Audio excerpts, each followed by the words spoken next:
Welcome, weary traveller. Tonight, we journey back through the mists of time to a place where civilization first took root, where humanity's greatest ambitions reached toward the heavens, and where the foundations of empires were laid in the fertile soil between two rivers. Close your eyes now and let your breathing slow. Feel the weight of your body sinking into comfort as we travel together to ancient Babylon, to the land of Mesopotamia, to a time when the world was young and the tower stood tall. Breathe in deeply, hold for a moment, release. Let the tensions of your day drift away like sand through your fingers. Tonight's story begins not with a single moment, but with thousands of years of human history converging on a plain in what we now call Iraq. It is a story of ambition and unity, of language and confusion, of the first true empire and the tower that reached for the stars. It is a story to carry you gently into sleep. Part 1. The land between two rivers. Long before there were nations as we know them, long before there were cities of stone and brick, there was a land blessed by two great rivers. The Tigris and the Euphrates, flowing from the mountains in the north, brought life to an otherwise arid landscape. These waters carved through the earth, depositing rich, dark soil along their banks, creating a crescent of fertility in an otherwise harsh world. This was Mesopotamia. The word itself means between rivers in Greek, but the people who lived there thousands of years ago knew it by other names, spoke other languages, and dreamed dreams we can only imagine now, as you lie here, breathing slowly, letting sleep approach on quiet feet. Picture, if you will, the landscape of this ancient world. Not the desert you might imagine, but a land of marshes and reeds, of date palms swaying in warm breezes, of fields of barley rippling like waves on a green sea. The sky stretches endlessly overhead, a dome of brilliant blue by day, a canopy of countless stars by night. The air is thick with the scent of river water and growing things. In the earliest days, perhaps 10,000 years ago, humans in this region began to settle. No longer purely nomadic, following herds of wild animals, they learned to cultivate the wild grasses that grew along the riverbanks. Wheat and barley became their companions, their sustenance, their future. They built simple structures of mud and reeds, then more permanent dwellings of sun-dried brick. Breathe with me now. In through your nose, filling your lungs with imaginary warm air carrying the scent of ancient grain fields. Out through your mouth, releasing all worry, all stress. As generations passed, these settlements grew. Villages became towns. Towns became the world's first cities, and among these cities one would rise above all others to become synonymous with empire, with grandeur, with both great achievement and great hubris. That city was Babylon. But we are getting ahead of ourselves. Let us drift back further, to the very dawn of civilization in this blessed land between the rivers. Part 2. The first stirrings of empire. Around 4000 BCE, a people we now call the Sumerians began to dominate southern Mesopotamia. They built cities with names that echo through history: Ur, Uruk, Eridu, Lagash. These were not mere villages, but true urban centres, with populations in the tens of thousands, with monumental architecture, with social hierarchies and specialised craftspeople. Let yourself sink deeper into relaxation as I describe this ancient world. Your muscles are growing heavy, loose, comfortable. The Sumerians gave humanity many gifts. They developed one of the first systems of writing using a reed stylus to press wedge-shaped marks into clay tablets. We call this writing cuneiform, from the Latin word for wedge. These tablets recorded everything: business transactions, royal decrees, prayers to the gods, epic poems, astronomical observations. Imagine a scribe in ancient Sumer, sitting cross-legged in the shade of a mud brick building, the clay tablet soft and cool in his hands. He presses the stylus carefully, each mark deliberate, recording the harvest yields or the king's latest decree. The sun is warm, the air still. Time moves slowly in this ancient world, as slowly as you're breathing now, as gently as sleep is approaching. The Sumerians also developed mathematics, using a base 60 number system that still influences us today. This is why we have 60 seconds in a minute, 60 minutes in an hour, 360 degrees in a circle. They studied the stars, tracked the movements of planets, and created some of the earliest calendars. They built great temples called ziggurats, stepped pyramids of brick that rose above the flat Mesopotamian plain. These were not tombs like the pyramids of Egypt, but houses for the gods, each city having its patron deity who dwelled in the ziggurat at the city's heart. The largest of these structures could be seen from miles away, a man-made mountain proclaiming the city's power and devotion. Your breathing is steady now, deep and regular. Your body is at peace. The Sumerians worshipped many gods, and was the sky god, Enlil the god of wind and storms, Enki the god of water and wisdom, Inanna the goddess of love and war. These deities were not distant and abstract, but intimately involved in human affairs, requiring constant appeasement through offerings and rituals. In the Sumerian worldview, humans were created to serve the gods, to provide them with food and drink through sacrifices, to maintain their temples, to speak their praises. It was a relationship of mutual dependence. The gods needed human worship, and humans needed divine protection and blessing for their crops to grow, their children to thrive, their cities to prosper. Life in these early cities had a rhythm, a pattern. Farmers worked the fields outside the city walls, coaxing grain from the irrigated soil. Craftspeople in workshops produced pottery, wove textiles, worked metal into tools and weapons. Merchants travelled between cities, trading goods. Priests performed rituals in the temples. Scribes kept records. And above all, the king ruled, chosen by the gods to maintain order and justice. Let the rhythm of ancient life lull you deeper into calm. The passage of seasons, the rise and fall of the sun, the endless flow of the rivers, all is peaceful, all is well. Part 3. The Akkadian Empire. Around 2300 BCE, a man named Sargon of Akkad did something unprecedented. He conquered the Sumerian cities one after another and united them under his rule. Sargon was not Sumerian but Akkadian, a Semitic people who had lived alongside the Sumerians for centuries. The Akkadian language was different from Sumerian, though the Akkadians had adopted cuneiform writing to record their speech. Sargon's empire stretched from the Persian Gulf in the south to the Mediterranean Sea in the west, from the Zagros Mountains in the east to the Taurus Mountains in the north. It was the first true empire in human history, a single political entity controlling diverse peoples and vast territories. Feel yourself drifting now, floating on the currents of history like a reed boat on the Euphrates, moving gently downstream. Sargon's story, like many ancient tales, is wrapped in legend. It was said that his mother was a priestess who bore him in secret and set him adrift on the river in a basket, much like the later story of Moses. A gardener found the infant and raised him. Through cleverness and strength, Sargon rose to become cupbearer to the king of Kish, then seized power and began his conquests. Whether or not these legends are true, Sargon was undoubtedly a remarkable leader. He created a professional standing army, maintained roads and communications across his empire, and promoted trade. He appointed his daughter, Enheduanna, as high priestess of the moon god Nanna at Ur, and she became the world's first known author, composing hymns in cuneiform that bear her name. The Akkadian Empire represented a new kind of political organisation. No longer were there merely independent city-states, sometimes cooperating, sometimes warring, but always separate. Now there was a single ruler, a central authority, a bureaucracy that tied distant regions together. But empires, like all human creations, are fragile. Sargon's empire lasted less than 2 centuries. Climate change brought drought. Rebellions flared in distant provinces. Nomadic peoples pressed in from the margins. The centre could not hold. Your eyelids are so heavy now. There's no need to open them. Just listen to the sound of my voice, gentle as a whisper across ancient sands. After the Akkadian Empire fell, there was a brief Sumerian renaissance, with the city of Ur becoming dominant around 2100 BCE. The third dynasty of Ur created an even more centralized state than the Akkadians had, with a massive bureaucracy that recorded everything in meticulous detail. Thousands of clay tablets survive from this period, documenting the rations given to workers, the movement of goods, the assignments of labourers. But this empire too eventually fell, succumbing to economic problems, environmental challenges and invasions by the Amorites, another Semitic people moving into Mesopotamia from the west.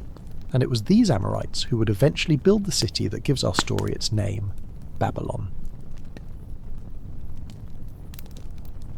Part 4. the rise of Babylon. Babylon. Even the name sounds majestic, mysterious. In Akkadian, it was Babili, meaning gate of God. In Hebrew, it became Babel. To the Greeks, Babylon. It has echoed through history, through scripture, through legend. Let the sound of the name wash over you. Babylon. Babylon. A whisper from the ancient world. The city of Babylon existed as a minor settlement for centuries, just one town among many in Mesopotamia. But around 1900 BCE, Amorite chieftains established a dynasty there, and slowly, patiently, Babylon began to grow in importance. The city was ideally located in the centre of Mesopotamia, on the Euphrates River, at the junction of important trade routes. To the north lay Assyria, land of warriors and fearsome kings. To the south were the ancient Sumerian cities. To the east were the Zagros Mountains, and beyond them, Elam and eventually Persia. To the west lay the Syrian desert and the Mediterranean coast. Picture the city in your mind's eye. Massive walls of burnt brick, so thick that chariot races could be held on top of them. Gates made of cedar wood and bronze, decorated with glazed bricks showing images of bulls and dragons. Inside the walls, a dense warren of streets and houses, workshops and temples. At the city's heart, the great ziggurat called Etemenanki, the temple of the foundation of heaven and earth. Your breathing is so slow now, so peaceful. Each breath takes you deeper into calm, into rest. The sixth king of Babylon's Amorite dynasty was Hammurabi, who ruled from approximately 1792 to 1750 BCE. Under Hammurabi, Babylon transformed from an important city into the capital of an empire. Through a combination of diplomacy and military conquest, Hammurabi gradually brought all of Mesopotamia under his control, but Hammurabi is remembered not primarily as a conqueror, but as a lawgiver. He commissioned a code of laws to be inscribed on a black stone stele, which still survives today, displayed in the Louvre Museum in Paris. The Code of Hammurabi contains 282 laws covering everything from property rights to family relationships, from commercial transactions to criminal punishments. An eye for an eye, a tooth for a tooth, this code proclaimed, establishing the principle of proportional justice. If a builder constructed a house that collapsed and killed the owner, the builder would be put to death. If a son struck his father, his hand would be cut off. The punishments seem harsh to modern sensibilities, but they represented an attempt to create a fair and orderly society, where everyone knew the rules and the consequences of breaking them. At the top of the stele, an image shows Hammurabi standing before the sun god Shamash, who was the god of justice. Shamash extends to Hammurabi the rod and ring, symbols of authority and righteousness. The message was clear. These laws came from the gods themselves. Hammurabi was merely their instrument. Let yourself imagine standing in ancient Babylon in the public square where the stele stood. You reach out and touch the cool black stone, feeling the cuneiform marks under your fingers. The sun is warm on your face. A breeze carries the scent of baking bread from a nearby oven.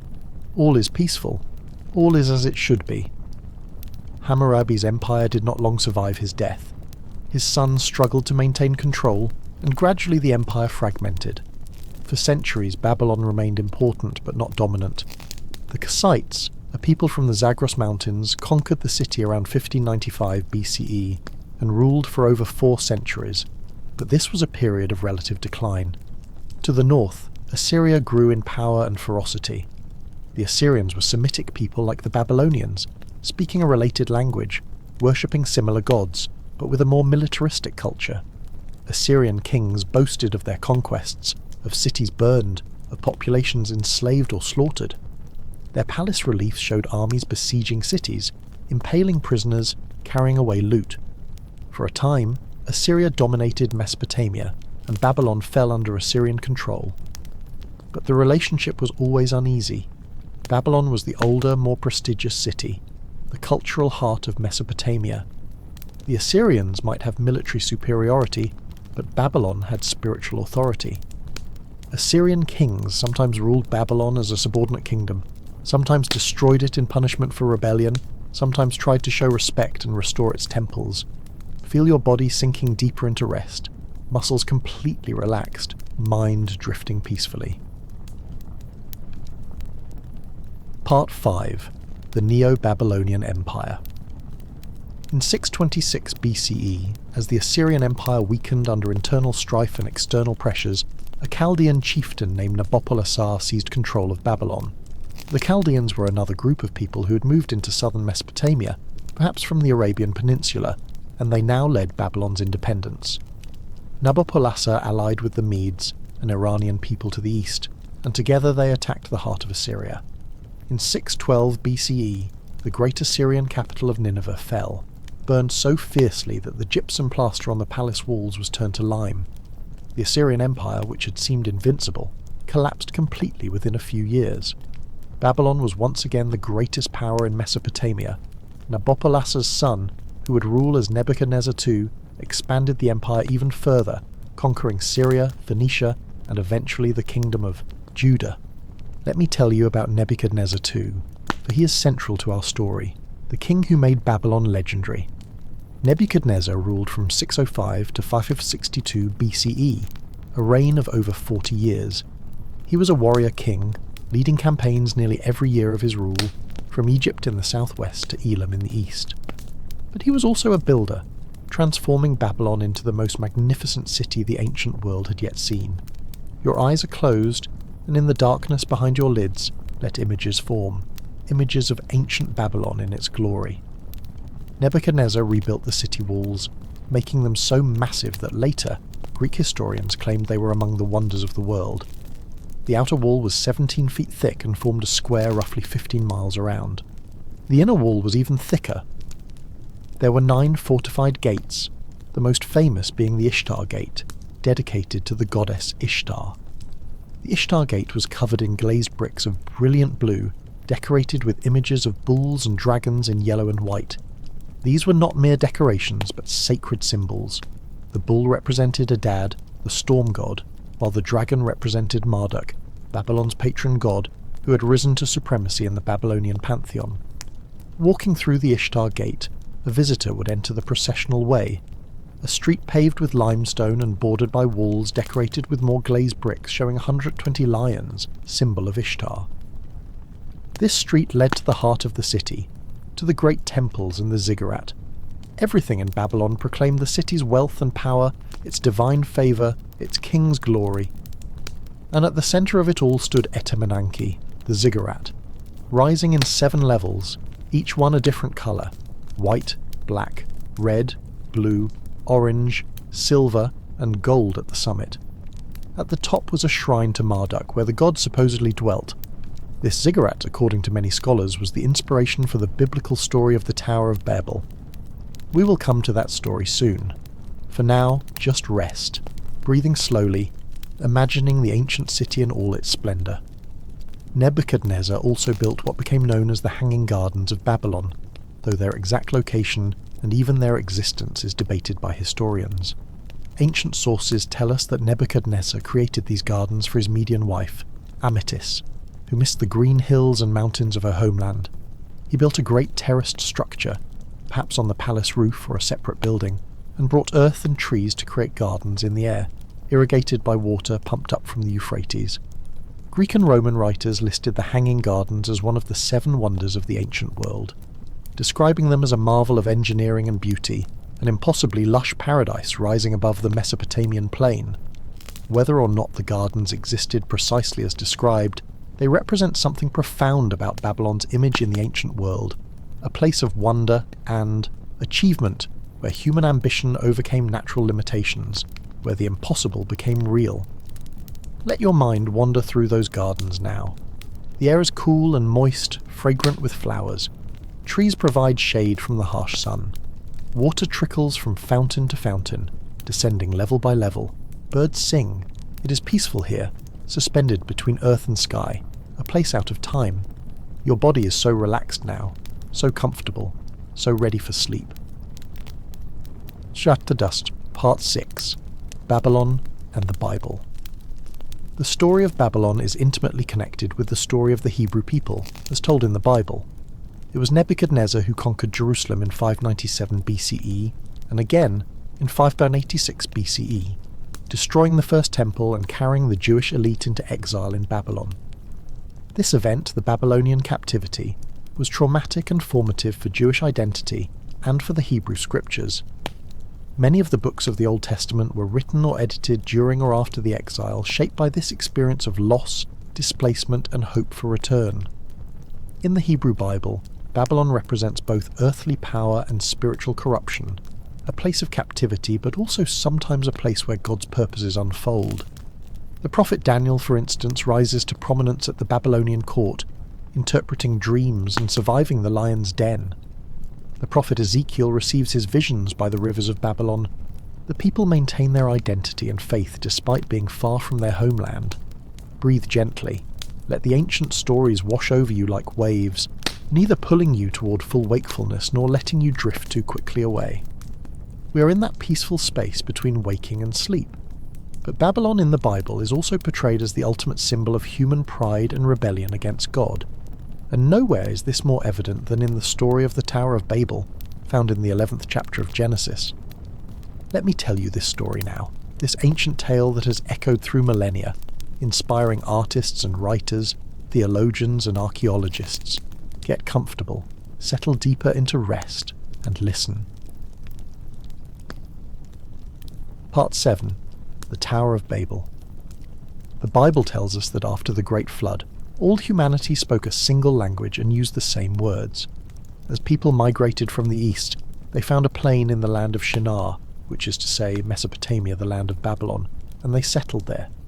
Picture these ancient people, your ancestors and mine, all of humanity as one tribe, speaking one tongue, understanding one another perfectly. They have survived the flood. They have multiplied again. They are learning to thrive in this fertile land between the rivers, and they said to one another, "Come, let us make bricks and burn them thoroughly." So they use brick for stone and bitumen for mortar, a detail that reveals the author's knowledge of Mesopotamian building techniques, so different from the stone construction of Palestine. Then they said, "Come, let us build ourselves a city and a tower with its top in the heavens, and let us make a name for ourselves, lest we be dispersed over the face of the whole earth. A tower reaching to heaven, a name that would endure, a unity that would prevent dispersion." These were the goals. These were the dreams. Your eyelids are so heavy, so peaceful. You don't need to fight sleep. Just let it come. The Lord came down to see the city and the tower that the people were building. And the Lord said, "Behold, they are one people, and they have all one language, and this is only the beginning of what they will do. And nothing that they propose to do will now be impossible for them." Nothing impossible. Imagine that. United humanity, working together, speaking the same language, understanding one another, capable of anything, reaching for the divine. But then comes the twist in the story, the judgment, the great confusion. "Come, let us go down," and they confuse their language so that they may not understand one another's speech. So the Lord dispersed them from there over the face of all the earth, and they left off building the city. Therefore its name was called Babel, because there the Lord confused the language of all the earth, and from there the Lord dispersed them over the face of all the earth. Babel, confusion. The word in Hebrew sounds like the word for confuse, balal, a play on words, but also a profound statement about the human condition. In this story, linguistic diversity is not a natural development, but a divine punishment, a scattering of what was unified, a breaking of what was whole. Humanity's ambition to reach heaven, to make a name for themselves, to avoid dispersion. All of this is thwarted by God, who sees in their unity a dangerous power. Let yourself drift with this story. You don't need to analyze or interpret. Just let it float through your mind like a dream, already halfway between waking and sleeping. Part 8. Interpreting the Tower. What does this story mean? For thousands of years, scholars, rabbis, priests, and ordinary readers have pondered this question. On one level, it's an etiology, a story that explains why things are the way they are. Why do people speak different languages? Why are humans scattered across the earth rather than living in one place? The Tower of Babel provides an answer. It happened at Babel. It happened because of human pride. It happened by divine decree. On another level, it's a story about hubris, about the dangers of human ambition unchecked by humility. The tower builders wanted to make a name for themselves, to reach the heavens. This was not presented as noble aspiration, but as presumptuous arrogance. They were putting themselves in God's place, or trying to. Breathe slowly, in and out, rising and falling like the tides, like the breath of someone deep in sleep. Some interpreters have seen the story as a critique of empire and totalitarianism. The tower represents centralized power, forced unity, the suppression of diversity in favor of a single vision, a single language, a single purpose imposed from above. God's scattering of the people is then a liberation, not a punishment, a restoration of human variety and freedom. Others have read it as a story about the limits of human achievement. We can build impressive structures, create great civilizations, accomplish remarkable things. But there are limits we cannot cross, heights we cannot reach. We are human, not divine, and it is dangerous to forget that distinction. In Jewish tradition, the tower became associated with Nimrod, described earlier in Genesis as a mighty hunter before the Lord and the founder of kingdoms including Babel. Later rabbinical texts elaborated the story, making Nimrod a tyrannical figure who forced the people to build the tower as an act of rebellion against God. In Christian interpretation, the Tower of Babel was often seen as a type of the fall, another instance of human sin and divine judgment. The confusion of languages at Babel was reversed in this reading, at Pentecost, when the Holy Spirit enabled the apostles to speak in many tongues and be understood by people of all nations. What was broken at Babel was healed in the early church. Let these interpretations float past you like clouds across a summer sky. You're watching from a comfortable place, lying on soft grass, not needing to reach out and grasp them, just observing them drift by. In Islamic tradition, the Quran doesn't directly mention the Tower of Babel, but later Islamic scholars and storytellers incorporated the story, sometimes connecting it with Abraham, who in some versions opposed Nimrod and the tower building project. The tower has also been understood as a ziggurat, specifically the Great Ziggurat of Babylon at Temenanke, the structure we discussed earlier. The Hebrew Bible's authors, writing during or after the Babylonian exile, would have seen this massive structure dominating the city, and it may have inspired or shaped their telling of the tower story. Archaeological evidence shows that Temenanke was built and rebuilt multiple times over centuries. It was damaged and restored, sometimes left incomplete. The 5th century BCE Greek historian Herodotus described it as a tower with 8 tiers, though he may have been mistaken, or the structure may have changed over time. Your mind is wandering now, moving between the biblical story and the historical reality, between myth and memory. This is good.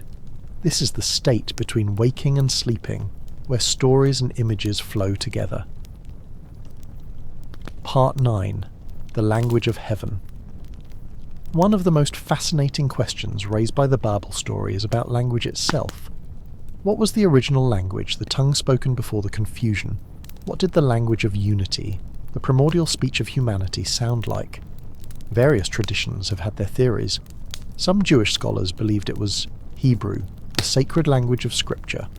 Some Christian scholars argued for Aramaic or Syriac. In the Islamic world, some believed it was Arabic.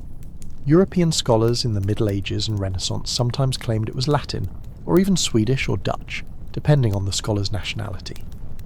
All of these theories share a common assumption, that there was indeed a single original language, and that this language was somehow more perfect, more natural, more connected to the essence of things than the diverse languages that came after. Modern linguistics tells us something different. Languages have not diversified from a single source in historical times, but have evolved over tens of thousands of years, branching and changing and sometimes converging again. There is no single, original, human language we can point to, and certainly none that existed a mere few thousand years ago in Mesopotamia. But let's not let facts interfere with the beautiful strangeness of the story. Because stories like Babel don't have to be historically accurate to be true in deeper ways. They carry truths about human nature, about our relationship with the divine, about pride and community and the complexities of communication. Your breathing is so deep now, so regular. You're barely aware of your body anymore, just floating on the sound of my voice, drifting towards sleep. Think about language for a moment, in your drowsy state. How miraculous it is that we can share thoughts through sounds, through marks on clay or paper or screens. How we build whole worlds out of words, create realities that exist only in the space between minds. When you speak your native language, you do so effortlessly, without thinking about grammar or vocabulary. The words flow like water, like breath. but learn a new language, and suddenly you see how arbitrary it all is, how this sound means one thing in one tongue, and something completely different in another, or nothing at all. The confusion at Babel, then, is not just about punishment, but about the fundamental mystery of how we communicate at all, how we bridge the gap between self and other, between one mind and another. Every conversation is a small miracle, a tower built word by word between two people, trying to reach toward mutual understanding. And when we fail to understand each other, when communication breaks down, when we speak at cross purposes or in anger or through incomprehension, is that not its own small echo of Babel? The tower left unfinished, the connection unmade? Let these thoughts dissolve now, becoming softer, less distinct, like shapes seen through fog. Part 10. The Empire's Reality. While the biblical story gave us the Tower of Babel, the historical reality of Babylon under Nebuchadnezzar was no less remarkable, even if more prosaic. This was an empire at its height, controlling trade routes that stretched from the Mediterranean to the Persian Gulf, extracting tribute from subject peoples, building monuments that would last millennia. The economy of Babylon was sophisticated, using silver as a standard of value, recording transactions on clay tablets in cuneiform script. Merchants travelled far and wide. Goods from distant lands filled the markets. Cedar from Lebanon, lapis lazuli from Afghanistan, copper from Cyprus, tin from the east. The city itself might have had a population of 200,000 people, making it one of the largest cities in the ancient world. The streets were crowded and noisy, filled with the sounds of craftsmen at work, merchants hawking their wares, priests chanting in the temples, children playing, donkeys braying, dogs barking. Picture yourself walking those streets now, but slowly, calmly, observing as if in a dream. You're not jostled by the crowds. You move like a ghost through this ancient world, seeing everything but touching nothing, present but not present. You pass a potter's workshop, see him shaping clay on his wheel, the vessel rising smoothly under his skilled hands. You pass a weaver, working a complex pattern into cloth on her loom. You pass a scribe's school, where boys sit cross-legged practicing their cuneiform signs on clay tablets, a stern teacher watching over them. The smells of the city surround you: baking bread, roasting meat, human waste in the streets, incense from the temples, the muddy scent of the Euphrates, spices from distant lands, leather being tanned, wool being processed. But you observe all this from a great distance, as if watching through water, as if already dreaming. The details become less distinct. The sounds fade. The colours blur together. Your body is so completely relaxed now, every muscle loose, every tension released. You're sinking deeper and deeper into comfort, into peace, into sleep. Jastor, Part 11, The Fall of Babylon. All empires end. All towers eventually crumble. All human achievements, no matter how grand, are subject to time and change. Nebuchadnezzar died in 562 BCE, and the empire he built began to weaken. His son reigned only 2 years before being assassinated. A series of short-lived kings followed. And then came Nabonidus, the last king of Babylon, an eccentric figure who spent years away from his capital, living in the Arabian oasis city of Tamar, pursuing his devotion to the moon god Sin while neglecting the traditional worship of Marduk. The priests of Marduk were not pleased. The people grew restless, and to the east a new power was rising, Persia, under Cyrus the Great. Let the story of Babylon's fall lull you deeper into sleep. There is something soothing about the rise and fall of empires, the great wheel of history turning, bringing down the mighty and raising up the humble, only to turn again. In 539 BCE, Cyrus and his Persian army approached Babylon. According to some accounts, the city fell without a fight, the gates opened by allies within. Babylon had betrayed Babylon, for many of the people preferred Persian rule to the absent Nabonidus. The biblical book of Daniel tells a more dramatic version. Belshazzar, Nabonidus' son, who ruled in his father's absence, held a great feast using the sacred vessels looted from the temple in Jerusalem. Suddenly a disembodied hand appeared and wrote mysterious words on the palace wall: Mene, Mene, Tekel, Upharsin. None of the king's wise men could interpret the words, but Daniel was summoned. He read the inscription as a prophecy. God has numbered the days of your kingdom and brought it to an end. You have been weighed in the balances and found wanting. Your kingdom is divided and given to the Medes and Persians. That very night, the Bible tells us, Belshazzar was slain, and Darius the Mede took the kingdom. Historical and biblical accounts don't perfectly align, but the essential truth is clear. Babylon fell to Persia, and an era ended. Your eyes are closed.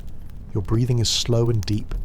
The story is carrying you down, down into the depths of sleep. Cyrus treated Babylon well. He presented himself not as a conqueror, but as a liberator, chosen by Marduk to restore proper worship. He had his scribes produce the Cyrus cylinder, a clay cylinder inscribed with his decrees, including his claim that he took Babylon peacefully and restored temples throughout the land. Cyrus also permitted the exiled Jews to return to Jerusalem and rebuild their temple, an act of generosity or political calculation that earned him a unique status in the Hebrew Bible as God's anointed one, his Messiah, despite being a pagan king. Babylon continued to exist as an important city under Persian rule, but it was no longer the capital of an empire. The centre of power had shifted to Susa, to Persepolis, to the Persian heartland. Mesopotamia became a province of a larger entity. When Alexander the Great conquered the Persian Empire in the 330s BCE, he came to Babylon and planned to make it his capital, to rebuild the great ziggurat that had fallen into ruins. But Alexander died in Babylon in 323 BCE. At the age of 32, his plans unrealized. After Alexander's death, his empire was divided among his generals. Mesopotamia fell to Seleucus, who founded the Seleucid dynasty. But Seleucus built a new capital at Seleucia on the Tigris, and gradually people left Babylon, abandoning the ancient city to slowly crumble into dust. By the early centuries of the Common Era, Babylon was largely deserted. The ziggurat collapsed, the walls eroded, the palaces fell to ruins. Sand and earth covered what remained. The city that had been the wonder of the ancient world became a source of bricks for nearby villages, then forgotten altogether, its very location lost to memory. Let yourself sink into this image of dissolution, of return to earth. It is not sad, but peaceful, natural, the way of all things. Dust to dust, rest to rest. Part 12. Babylon in Memory and Myth. Though the physical city fell into ruin, Babylon lived on in human imagination, growing if anything more powerful as myth than it ever was as reality. In the Bible, Babylon became the ultimate symbol of worldly power opposed to God. The Book of Revelation, written in the 1st century CE when Rome ruled the Mediterranean world, speaks cryptically of Babylon the Great, mother of prostitutes and of earth's abominations, clearly using ancient Babylon as a code name for Rome, the new empire persecuting Christians. This Babylon of Revelation is a woman, drunk with the blood of saints, riding a scarlet beast destined for destruction. Fallen, fallen is Babylon the Great, the text proclaims, promising that all earthly powers that oppose heaven will ultimately meet the same fate as Nebuchadnezzar's city. Breathe with me, in and out, so calm, so peaceful. The ancient stories flow around you like water, supporting you, carrying you towards sleep. In Jewish tradition, Babylon remained a complicated symbol. It was the place of exile, of suffering, of loss. The Psalms capture this beautifully. By the waters of Babylon there we sat down and wept when we remembered Zion. Yet Babylon was also where the Talmud was compiled, where Jewish learning flourished under Persian and later Islamic rule. So Babylon represented both trauma and creativity, captivity and scholarship. In Christian thought, particularly in the writings of church fathers like Augustine, Babylon represented the earthly city, the city of man, characterized by love of self and pursuit of worldly glory. This was contrasted with Jerusalem, the heavenly city, characterized by love of God and pursuit of spiritual goods. These two cities, Augustine argued, have been at war throughout human history, and every person must choose which city they belong to. In Islamic tradition, as Islam spread through the former Mesopotamian heartland in the 7th century CE, the ruins of ancient Babylon were still visible. Arab historians and geographers wrote about them, sometimes accurately, sometimes with legendary embellishments. The tower was said to be so tall that it took days to climb. The city was said to be so large it took 3 days to cross. Your mind is drifting now between history and legend, between what was real and what was imagined, and the boundary between them is soft and permeable, like the boundary between waking and sleeping. Medieval European Christians knew Babylon only from the Bible and from classical sources. They had never seen its ruins, but they depicted it in manuscripts and paintings, imagining it as a medieval city with Gothic towers and stone walls, completely unlike the mud brick architecture of ancient Mesopotamia. The Tower of Babel appeared in countless artworks, usually shown as an impossible spiral structure, sometimes like a minaret, sometimes like a mountain, always reaching dramatically skyward. The Flemish painter Peter Bruegel the Elder created the most famous depiction in 1563. His Tower of Babel shows an enormous, circular structure inspired by the Roman Colosseum but multiplied to absurd size. The tower rises into the clouds, with hundreds of arches and windows, crawling with tiny workers like ants on an anthill. At the bottom, King Nimrod and his court inspect the construction, oblivious to the fact that the tower is already beginning to crumble at its base. Bruegel's painting captures something essential about the Babel story: the grandeur of human ambition, the scale of the enterprise, and the inevitable failure built into the attempt. The tower is magnificent and doomed, impressive and foolish, a monument to both human creativity and human pride. Close your eyes and see that tower. See it rising into the sky, level upon level, brick upon brick, but you're not labouring to build it. You're simply observing from a distance, comfortable, relaxed, your breathing slow and even. Part 13. Rediscovering Babylon. For centuries, the location of Babylon was uncertain. Travellers reported ruins in Mesopotamia, but it wasn't clear which mounds represented which ancient cities. The entire field of Mesopotamian archaeology had to be invented almost from scratch in the 19th century. In 1811, a British resident in Baghdad named Claudius James Rich visited the ruins of Babylon and made careful descriptions and maps. His work sparked European interest in Mesopotamian antiquities. In the 1840s and 1850s, archaeologists began excavating sites in Mesopotamia. Austin Henry Layard excavated Nimrud and Nineveh in Assyria, discovering magnificent palaces with their sculpted reliefs. Paul Emile Botta worked at Khorsabad. These excavations revolutionized understanding of the ancient world, revealing civilizations that had been known only from the Bible and classical sources. Let the story of discovery lull you deeper. There is something peaceful about imagining archaeologists carefully brushing away sand and dirt, revealing what had been hidden for millennia. Patient work, slow revelation. Like the slow revelation of sleep stealing over you now. In 1899, a German expedition under Robert Koldewey began systematic excavations at Babylon.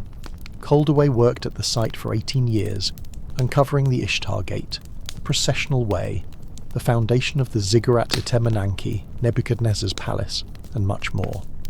The Ishtar Gate was particularly spectacular. Koldewey carefully removed the glazed bricks, noting the position of each one, and shipped them back to Germany. There, in the Pergamon Museum in Berlin, the gate was reconstructed, and you can see it today, the blue glazed bricks still brilliant after 2.5 millennia, the bulls and dragons marching in eternal procession. The excavation of Etemenanki revealed that the biblical description was remarkably accurate. There had indeed been a tower, a ziggurat at Babylon, and it had been built and rebuilt multiple times. The foundation was a square 300 feet on each side. The tower rose in just 7 levels to a height of about 300 feet, topped with a temple to Marduk. Herodotus had described such a structure, and now archaeology confirmed it. Your breathing is so slow now, so peaceful. Each breath carries you deeper into calm, into comfort, into the borderland of sleep. The tablets found at Babylon and other Mesopotamian sites required decades to decipher. The cuneiform script was complex, and the Sumerian and Akkadian languages were unlike any modern tongue. But gradually scholars learned to read the ancient texts, and a whole civilization came back to life. Its kings and conquests, its gods and temples, its laws and literature, its business transactions and personal letters. Among the tablets were found multiple versions of creation myths, flood stories, and epic poems that paralleled and often predated biblical narratives.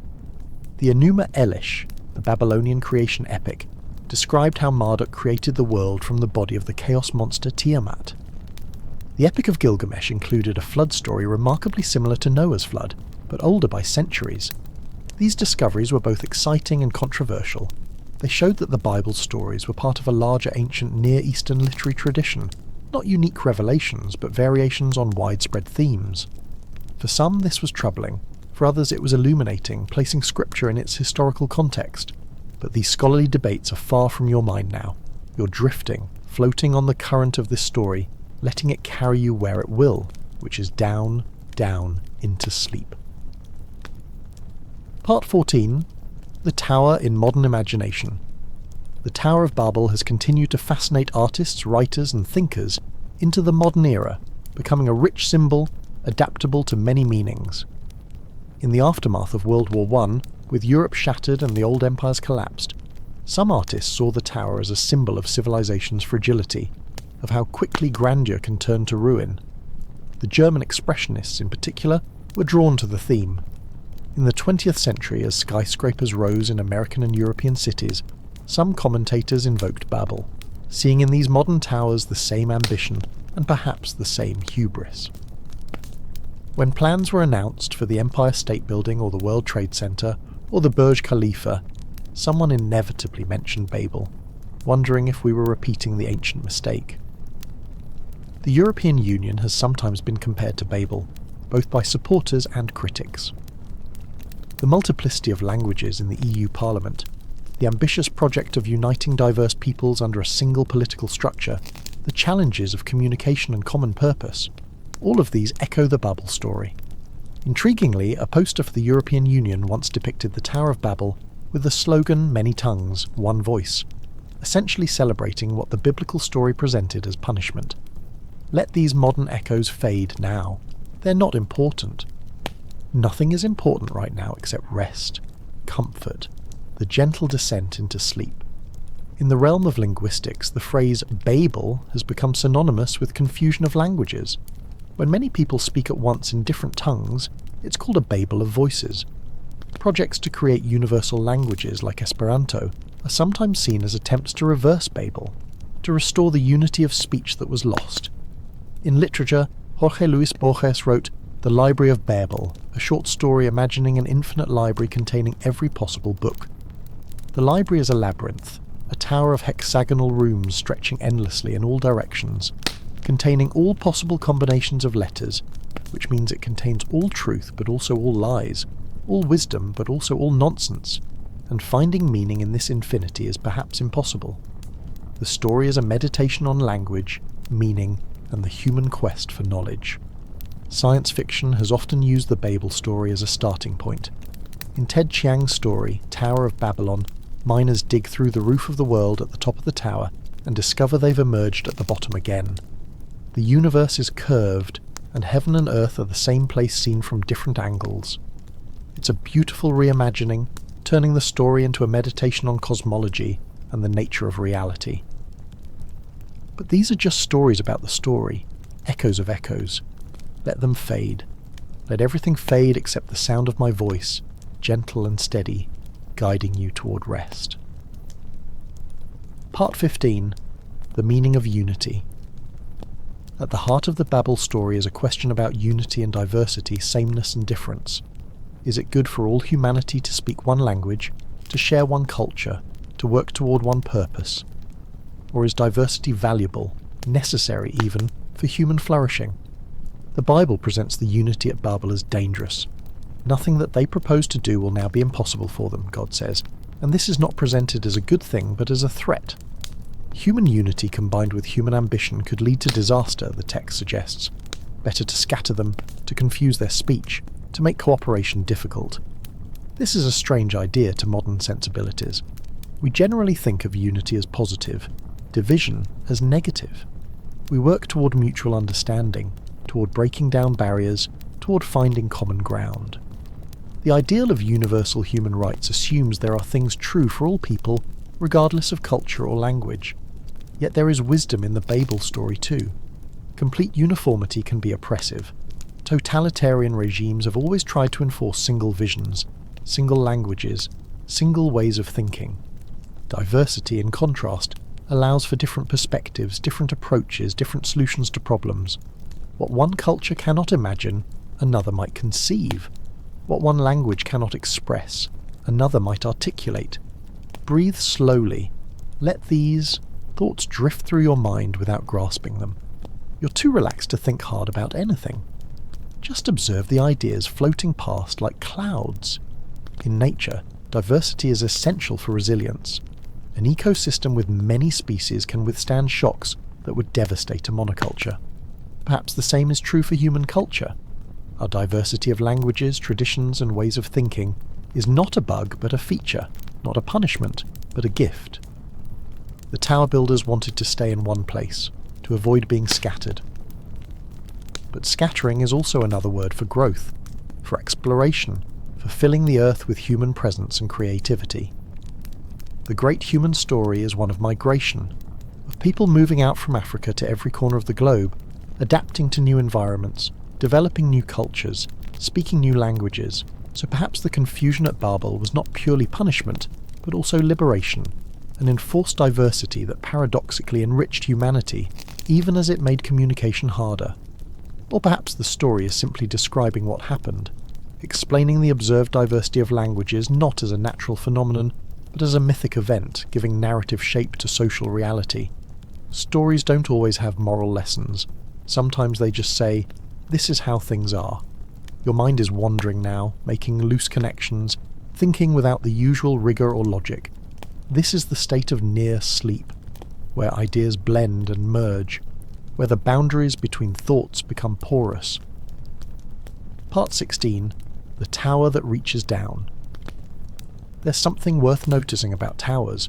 They reach up, yes, but they also must reach down. The higher a building rises, the deeper its foundations must go. You cannot build a tower without first digging into the earth. The Tower of Babel in the story is built of brick and bitumen. These are earthly materials, products of the Mesopotamian plain. Brick is made from clay and water, shaped by human hands, hardened by fire or sun. Bitumen is a sticky black substance that seeps from the earth, natural asphalt used as mortar. So the tower reaching toward heaven is built entirely from earth. It is an earthly thing, a human thing, trying to breach the boundary between terrestrial and celestial. And in the end, it remains earthly. The builders cannot actually reach heaven, cannot bridge the gap between human and divine, cannot overcome their fundamental nature. This is not said to discourage you, but to comfort you. You're human, earthly, and that is perfectly fine. You don't need to reach heaven. You don't need to transcend your nature. You can simply be what you are, here, now, breathing slowly, resting comfortably, at peace with your mortal limitations. The mystics of various traditions have sometimes spoken of two towers, the tower built by human hands, which fails, and the tower built by God, which is the true connection between earth and heaven. Jacob's ladder in the Bible, for instance, is a kind of tower, a stairway connecting earth and sky, but it appears in a dream given by God, not built by human effort. In Kabbalistic tradition, there are complex diagrams of the emanations of God, sometimes depicted as trees or towers, or pathways by which the divine reaches down toward creation, and the human soul might ascend toward the divine. But these are spiritual structures, not physical ones. The Sufis speak of the journey of the soul through stages toward union with the divine, a journey that is simultaneously an ascent and a descent, a going out and a returning. The famous Persian poet Rumi writes of the soul as a bird in a cage, longing to fly home, or as a reed cut from the reed bed, whose music is the sound of longing for its source. But I'm speaking of things far too abstract for your drowsy state. Let the words wash over you as pure sound, as rhythm, as lullaby. Their meaning is less important than their music. Soft sounds, gentle sounds. The sound of sleep approaching. Part 17. Builders and Bricks. Think for a moment about the actual work of building a ziggurat. It would have taken years, perhaps decades. Thousands of workers would be needed making bricks, transporting them, laying them course by course, each layer requiring more material, more labour, more time. Each brick is small, insignificant on its own. But millions of bricks, carefully placed, can create something enormous, something that lasts millennia. There's something profound in this, something about how great things are accomplished through patient accumulation of small efforts. Picture the brick makers. They dig clay from the riverbank, mix it with water and straw, press it into moulds, lay the bricks out to dry in the hot sun. Day after day, the same work. Their hands are rough, their backs sore. The sun beats down, the work is hard and monotonous. But they are building something that will stand for ages. They are part of something larger than themselves. Each brick they make is a small contribution to a grand purpose. There is meaning in this, dignity in this labour, even if it's hard. Your breathing has become very slow, very deep. You're barely aware of the words now, just the rhythm of speech, the rise and fall of sentences like waves on a shore. The workers carry the bricks to the construction site.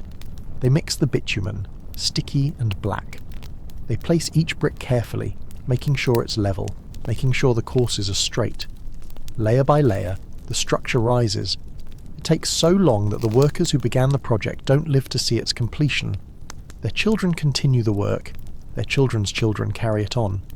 The tower becomes a project not of one generation, but of many, a shared endeavour spanning lifetimes. This is how all great human projects work. Cathedrals in medieval Europe took centuries to build. The Great Wall of China was built over thousands of years by millions of workers. The pyramids of Egypt required decades of labour. No single person could accomplish such things, but human communities working together across generations can achieve the seemingly impossible. Of course, we should ask, at what cost? How many workers died building these monuments? How many suffered under harsh overseers? How much of the wealth of these societies was diverted from feeding the hungry to glorifying kings and gods? But these troubling questions are far from you now. You're floating in a space beyond judgment, beyond analysis. You're simply observing peacefully as history unfolds in your drowsy imagination. Part 18. The View from the Top. Imagine you're climbing the Tower of Babel, going up level by level. The climb is long and tiring, but you're moving in dream time, where effort doesn't exhaust, where you can simply be transported from place to place by willing it. At each level, you pause and look out. From the first level, you can see the city spread below, the houses and streets, the temple complexes, the city walls. You can see the Euphrates River winding through the landscape, catching the sunlight. People move through the streets like ants, busy with their daily tasks. You climb higher. At the second level, the people are too small to make out individually. The city is a pattern of buildings and streets, regular and geometric. Beyond the city walls, you can see fields stretching into the distance, green with crops, crisscrossed by irrigation canals. The river branches into multiple channels, higher still, the third level. Now you can see several cities, not just Babylon but neighbouring settlements, smoke rising from their buildings. You can see the shape of the landscape, the flat Mesopotamian plain, the distant mountains hazy on the horizon. Your eyes are closed, but in your mind's eye, you're still climbing. Your body is perfectly still, perfectly comfortable, sinking deeper into the bed or chair supporting you. But your imagination rises. The fourth level, the fifth. The air is thinner here, cooler. The wind is stronger. You're above the dust and smoke of the city now. The air is clear and sweet. You can see for miles and miles in every direction. The curvature of the earth is just barely perceptible. The world is vast, so much larger than the city, larger than you had imagined. The sixth level. You're very high now, higher than birds normally fly. The world below is a pattern of colours. The brown and green of land, the silver thread of rivers, the blue of distant seas perhaps, the white of clouds below you. Yes, you're above some of the clouds now. And finally the seventh level. The top of the tower, the shrine to Marduk covered in gold, glinting in the sunlight. The wind is fierce here, constant. You're standing at the highest point of the ancient world, the place where earth reaches closest to heaven. You look up. The sky is vast, an endless blue dome. Or perhaps it's night, and the stars are spread above. You, more stars than you've ever seen, undimmed by any city lights. The Milky Way, a river of light across the sky. You reach up your hand, stretching toward heaven. But no matter how high you've climbed, the sky is still far above. You cannot touch it. You cannot grasp it. Heaven remains transcendent, separate, beyond human reach. But the view from up here is magnificent. You can see so far, see so much. Even if you cannot reach heaven, this height gives perspective, shows you the true scale of the world, your place in it, the beautiful pattern of creation spread below. And then you notice something. The tower is crumbling at the edges. Bricks are loose. Some have already fallen.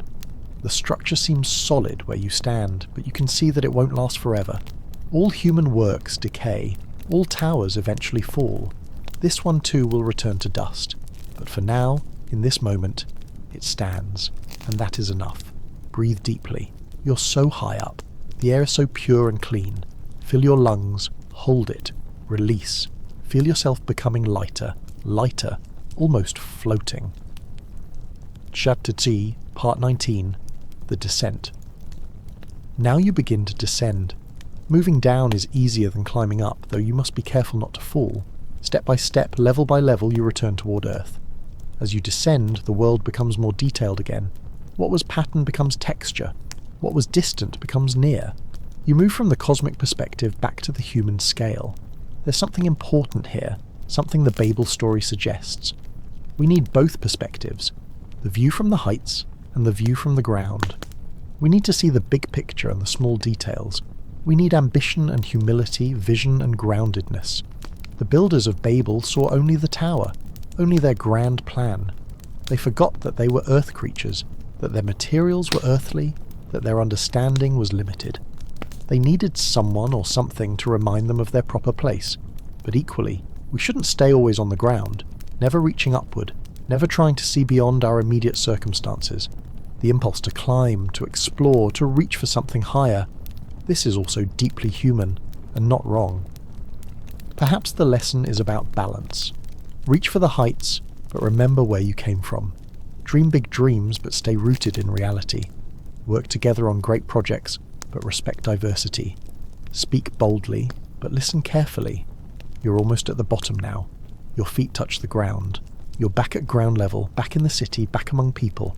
The tower rises above you, impossibly tall, touching the clouds, but you're not upset that you couldn't stay at the top.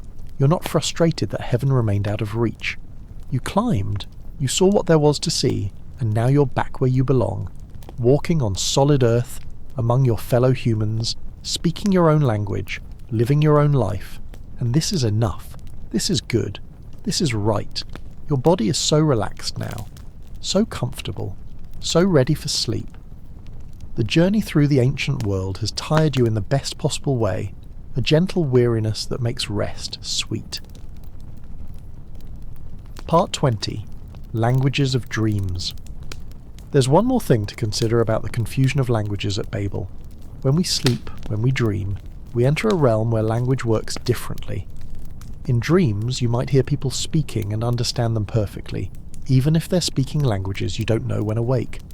Or you might struggle to speak, finding that words won't form properly, that what you say comes out wrong or incomprehensible. Dreams have their own language, a language of symbols and images, of emotions and sensations. This language is older than words, more primal, more universal. When you dream of flying, that means something similar to most people, regardless of their native tongue.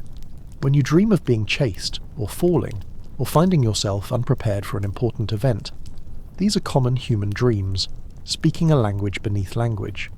Perhaps this is the original language, the language before Babel, the language of pure meaning not yet filtered through the arbitrary sounds of particular tongues.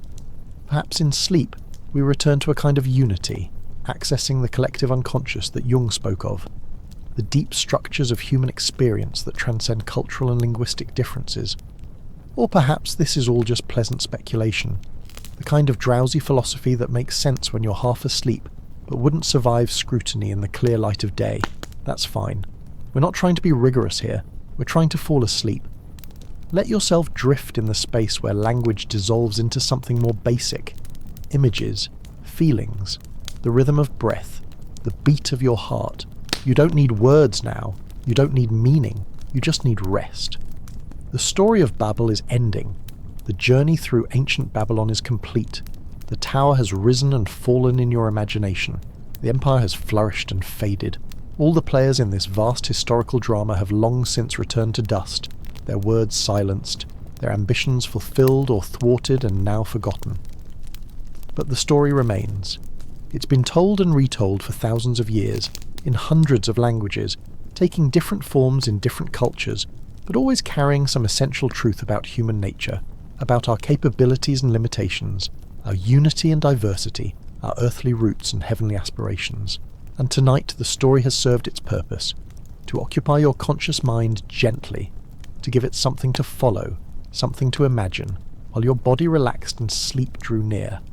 The content was never as important as the process, the slow accumulation of words like bricks building a structure in your mind, a structure that you've now climbed and descended, a structure that can now safely dissolve as you let go of waking consciousness. Part 21. The Rivers of Sleep. Picture yourself back at the beginning, by the banks of the Euphrates, in the cool evening air. The sun has set, and the sky is deep purple fading to black.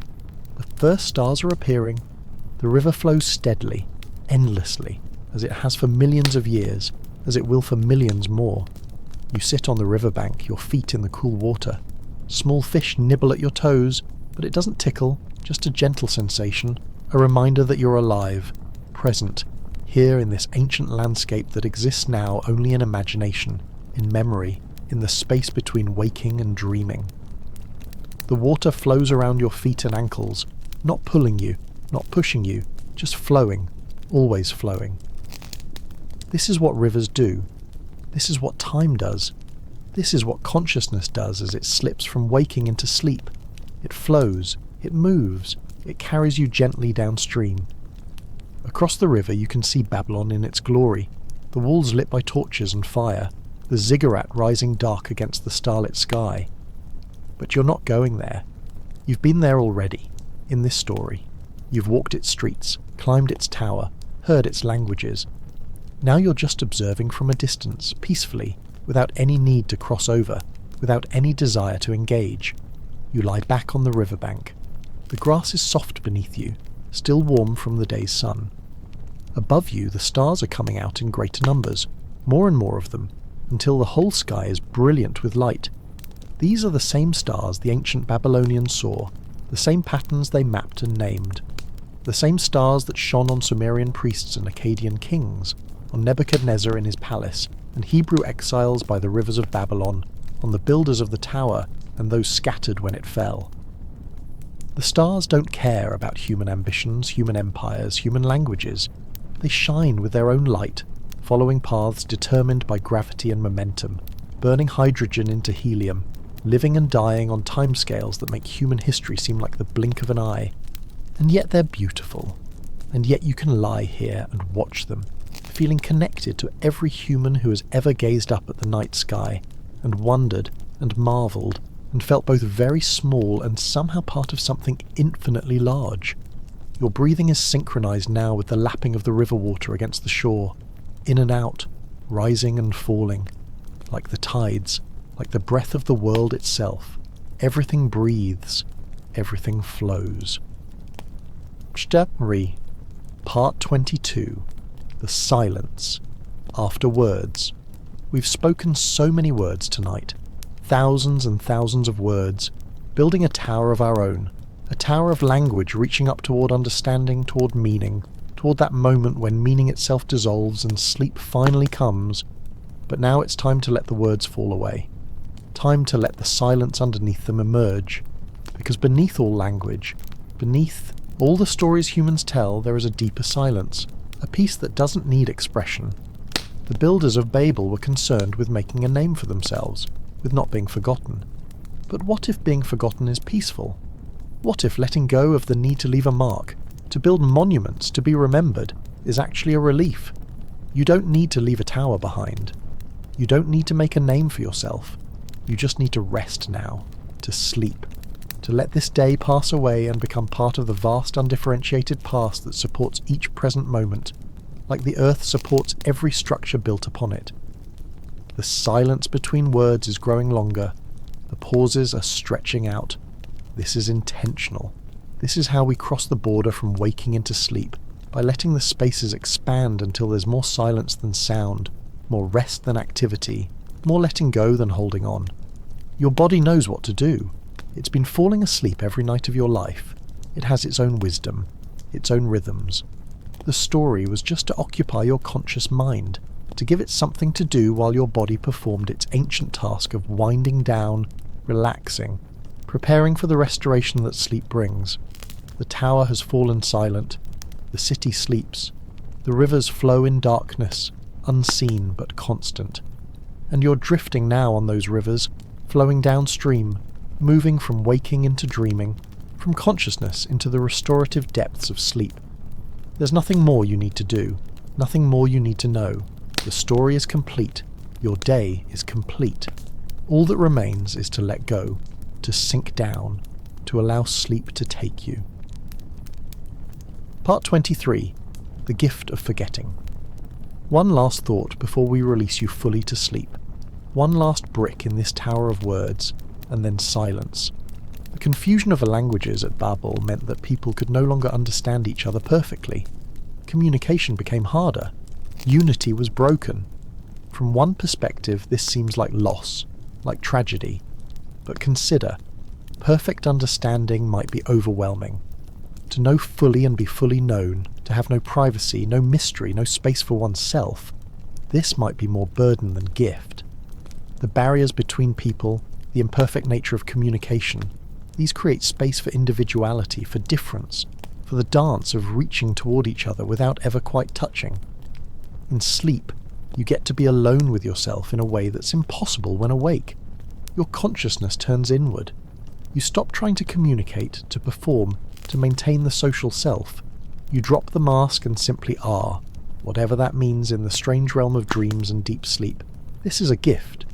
The daily forgetting that sleep brings, the temporary death of waking consciousness, the descent into a space where language doesn't matter, where the categories and concepts that structure your waking life dissolve. This is restoration, renewal, necessary loss that makes possible tomorrow's return. You're falling asleep now. Perhaps you're already asleep. No longer hearing these words, lost in your own dreams, wandering through landscapes I cannot see, speaking languages I cannot hear. That's perfect.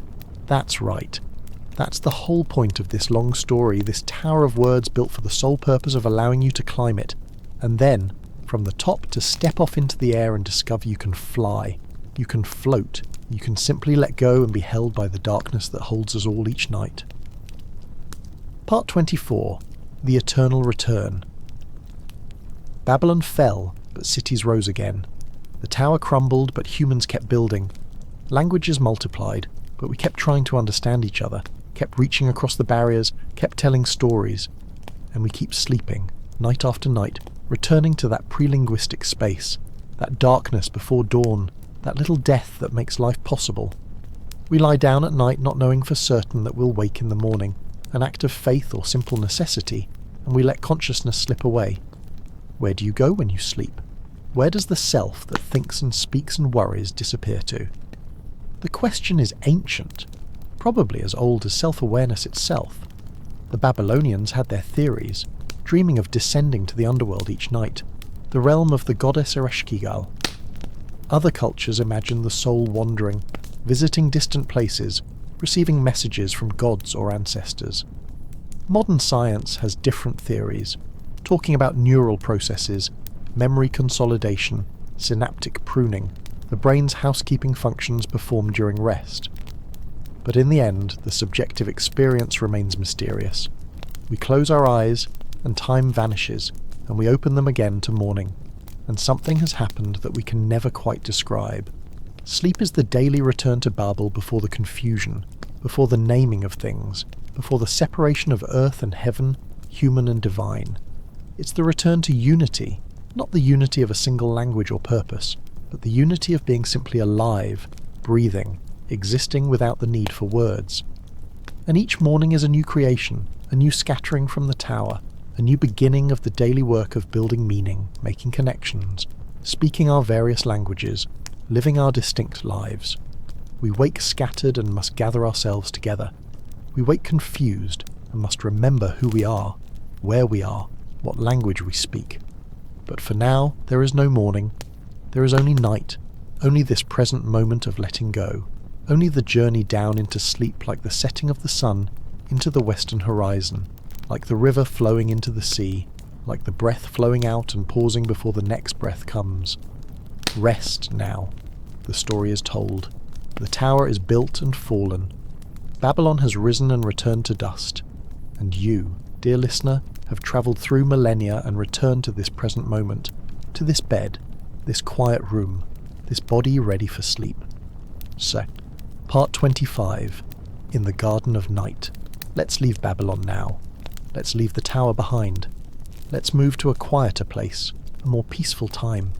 Imagine you're in a garden. Not the hanging gardens, not anything so grand, just a simple garden, with trees and grass, with flowers blooming in the darkness, their scent carried on the night air. This garden exists outside of time, outside of any particular place. It might be in ancient Mesopotamia, or it might be here and now. It doesn't matter. What matters is that you're here, and you're safe, and you're calm. There's a bench in the garden, made of smooth stone, cool to the touch but not cold. You sit down. The stone supports you perfectly and your body relaxes completely. All the tension drains away, flowing down through your feet into the earth. Above you, the branches of a tree create patterns against the starlit sky. The leaves rustle softly in a gentle breeze. If you listen carefully, you might imagine they're speaking, but you can't quite make out the words, and that's fine. You don't need to understand. You just need to listen to the sound, the soft whisper of leaves, like the voice of the night itself, welcoming you, telling you it's safe to sleep. The air is perfectly comfortable, not too warm, not too cool. The temperature of contentment, the temperature of rest. Your breathing has become so slow now, so deep and regular. Each breath is a journey in itself, air flowing in, filling your lungs, pausing for just a moment at the top, then flowing out again, emptying, pausing again at the bottom before the cycle continues. In, pause, out, pause, in, pause, out, pause. The rhythm is hypnotic, soothing. Your breathing is like waves on a quiet shore, like the slow tick of an ancient water clock, like the heartbeat of the earth itself. Part 26. The Weight of History. You've carried the weight of history tonight, walking through thousands of years, witnessing the rise and fall of empires, listening to stories that shaped civilizations. That's a lot to carry, but now you can set it down. All of it. The whole vast weight of human history, all the stories and struggles, all the ambitions and defeats, all the towers built and fallen, you can let all of it rest. It's not your burden to carry. You don't need to remember every detail of what we've discussed tonight. You don't need to hold on to any of it. The story served its purpose, which was simply to guide you gently toward this moment, this state of deep relaxation, this threshold of sleep. So let it all fall away. Let Hammurabi and Nebuchadnezzar fade back into the past. Let the ziggurat dissolve into mist. Let the rivers of Mesopotamia dry up, their waters returning to the ocean of unconsciousness from which all images arise and to which all images return. You're light now, unburdened, free. There's a lightness that comes at the edge of sleep, a feeling of floating, of being held by something larger than yourself. You might feel as if you're sinking into the bed, growing heavier and heavier. Or you might feel as if you're floating up, becoming lighter and lighter. Both sensations are normal. Both are part of the journey into sleep. Some people feel as if they're falling, and they jerk awake for a moment. If that happens, it's okay. Just settle back down, return to your comfortable position, return to the rhythm of your breathing, and let sleep approach again. It will. It always does.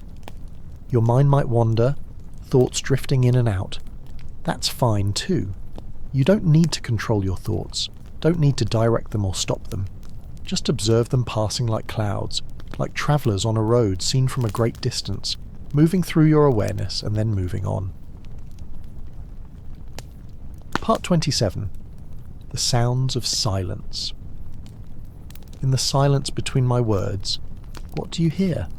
Perhaps the sound of your own breathing, perhaps the beating of your heart, that faithful drum that has been beating since before you were born, that will beat until the day you die, that beats now without your conscious effort, without your permission, simply because it must, because you are alive. Perhaps you hear sounds from the room around you, the settling of a house, the hum of electronics, the distant sound of traffic or wind or rain. Perhaps you hear nothing at all, just the ringing silence that isn't really silence but the sound of your own auditory system, the sound of listening itself. All of these sounds are lullabies. All of them are songs to carry you into sleep. The ancient Babylonians believed that night was a goddess, the darkness a deity who spread her cloak over the world, bringing rest and dreams. They prayed to her for peaceful sleep, for good dreams, for protection during the vulnerable hours of darkness. You don't need to pray, you don't need to do anything. Just be here, breathing, relaxing, allowing the natural process of sleep to unfold. Your body knows what to do. It has been doing this your entire life. Trust it. Sleep is not something you do, but something you allow to happen. It's not an achievement, but a surrender. You cannot force yourself to sleep, cannot make yourself unconscious by effort of will. You can only create the conditions, the darkness, the quiet, the stillness, the relaxation, and then let sleep come in its own time. And it will come. It's coming now. Can you feel it? That heaviness in your limbs, that softness around the edges of your thoughts, that drift in your awareness. Sleep is approaching on quiet feet, drawing nearer with each breath. Part 28. The Unbuilt Tower. There's a version of the Babel story that was never written, a story about the tower that wasn't built. In this version, the people gather on the plain of Shinar, and one of them says, "Let us build a great tower reaching to heaven," and another person says, "But why?" And the first person pauses, thinks, and realizes they don't have a good answer. To make a name for themselves. But who would remember? To reach heaven. But heaven is not a place that can be reached by building upward, to avoid being scattered. But perhaps scattering is not something to avoid. So in this version, they don't build the tower. They build houses instead, and gardens and places for children to play. They build irrigation canals and granaries. They build schools and hospitals. They build things that serve human needs rather than human pride. And when their children grow up and wander away to other lands, when the languages begin to diverge naturally over generations and distances, when the community scatters across the earth as humans always have and always will, this is not seen as punishment, but as the natural course of things, as growth and exploration, and the fulfilling of human potential. In this version, there's no divine intervention needed because there's no hubris to correct. There's just ordinary human life, with its mixture of ambition and humility, achievement and limitation, connection and separation. Maybe that's the version of the story we need when falling asleep. Not the dramatic version with its tower and confusion and scattering, but the quiet version where people live and work and eventually rest. Where the rhythm of life continues without crisis or catastrophe, where everything is just ordinary, peaceful. Okay, your life is not a tower reaching to heaven. It doesn't need to be. It's just a life, one among billions, one thread in the vast tapestry of human existence. And that's enough.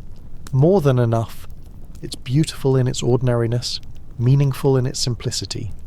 Rest in that knowledge. Rest in the ordinariness of being human, of breathing, of eventually sleeping and waking and living another day. There's peace in accepting your place in the world, neither higher nor lower than you should be, simply where you are.